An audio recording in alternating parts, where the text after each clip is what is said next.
देश गुलामी की जंजीरों में जकड़ा हुआ था। 200 साल के संघर्ष और बलिदान के बाद देश को आज़ादी मिली और साल 1947 में भारत और पाकिस्तान का बंटवारा हुआ। उसके बाद साल 1965, 1971 और 1999 में भारत और पाकिस्तान के बीच युद्ध हुए, लेकिन शिमला करार और सिंधु जल संधि वैसी की वैसी रही।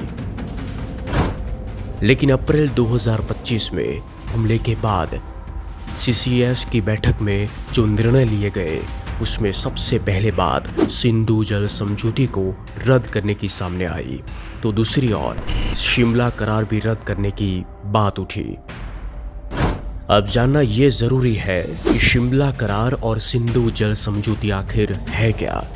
तो बता दे, साल था 1960 का। ये वो दौर था जब भारत और पाकिस्तान के बीच युद्ध और तनाव के बावजूद एक समझौता हुआ, जिसे सिंधु जल संधि के नाम से जाना जाता है। इस संधि पर हस्ताक्षर करने में विश्व बैंक ने मध्यस्थ की भूमिका निभाई। संधि के अनुसार सिंधु नदी प्रणाली की 6 प्रमुख नदियों को 2 भागों में बांटा गया, जिसमें भारत को पूर्वी नदियां रावी, ब्यास और सतलज, जबकि पाकिस्तान को पश्चिमी नदियां सिंधु, झेलम और चिनाब हिस्से में आई। भारत को पूर्वी नदियों का पूर्व अधिकार मिला और पश्चिमी नदियों पर सीमित उपयोग की अनुमति, जैसे सिंचाई, जल विद्युत और घरेलू उपयोग।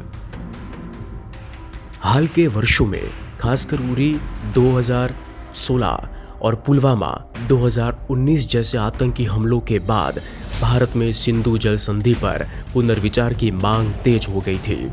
प्रधानमंत्री नरेंद्र मोदी ने एक बार कहा था, रक्त और जल एक साथ नहीं बह सकते।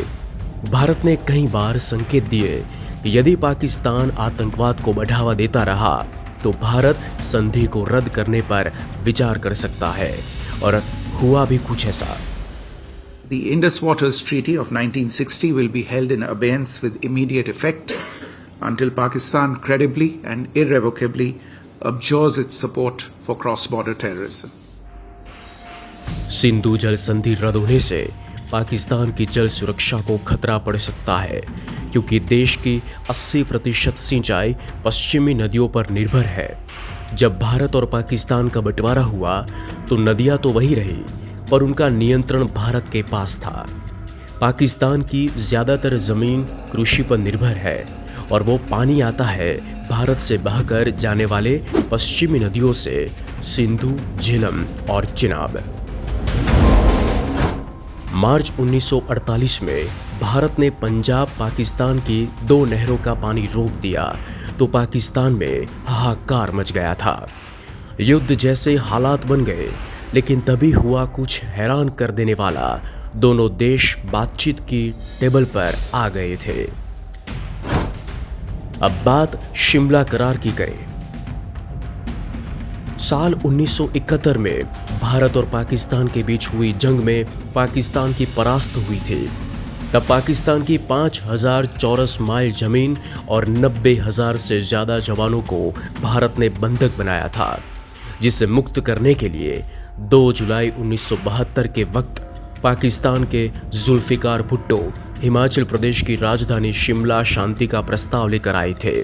तब देश के तत्कालीन प्रधानमंत्री इंदिरा गांधी की अगुवाई में जो सहमति बनी थी, उसे शिमला करार कहते हैं। शिमला करार के प्रमुख बिंदु थे कि भारत और पाकिस्तान सभी विवादों को बातचीत और शांतिपूर्ण तरीके से सुलझाएंगे। कश्मीर मुद्दा द्विपक्षीय रहेगा, यानी तीसरे देश या संयुक्त राष्ट्र को कोई भूमिका नहीं दी जाएगी। 1971 के युद्ध के बाद जो नियंत्रण रेखा बनी, उसे दोनों देश मानेंगे, यानी LOC, लाइन ऑफ कंट्रोल। दोनों देश युद्ध और हिंसा से बचेंगे। विचार तो उत्तम था, लेकिन कागज की बात कागज तक ही सीमित रहने के कारण यह खबर सामने फिर एक बार आई है।